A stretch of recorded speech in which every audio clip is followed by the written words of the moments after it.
have to stop being buzzwords. They're just buzzwords right now. When we talk about mental health, what does that mean? The pandemic has created a mental health crisis for adults and children alike, but one mother is worried that there aren't enough resources to deal with the influx of patients. Carmen Pod went to emergency at the Alberta Children's Hospital last week as her 10-year-old son was experiencing a mental health crisis.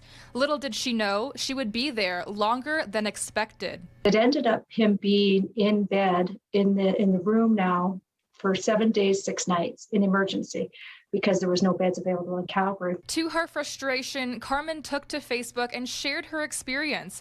The response she got was overwhelming. Hundreds of comments from parents who shared very similar stories. Hearing that I wasn't alone was sadly comforting, but sad. And hearing that actually a week in emergency is almost expected is even sadder. And these are children. She adds, a week in the emergency without a proper bed was actually on the better side of what could have happened, as nurses told her that her son could be waiting up to 2 weeks.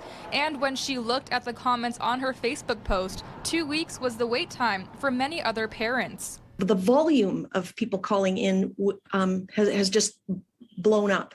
People are scared and tired and worried. And so all day long, that's what's happening. Everybody comes in with these monstrous, big, crazy problems, lists and lists of them. We just don't have the bodies. I mean, it's just so hard to find a psychologist. And I'll be really frank.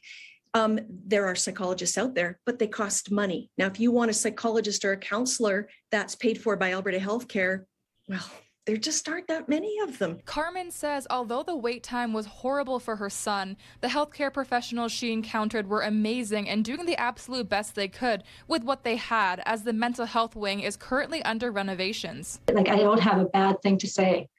It's just the situation is deplorable. 6 beds in Calgary for children with mental health, and you're going to tell me that we believe in children's mental health. 6 beds. Carmen's son received a bed at 8 p.m. on Monday. He is currently in a ward and getting the help he needs. AHS, in partnership with the Alberta Children's Hospital Foundation, is currently building the Centre for Child and Adolescent Mental Health, which is scheduled to open in the fall of 2022. In Calgary, Kristy Kilburn, City News.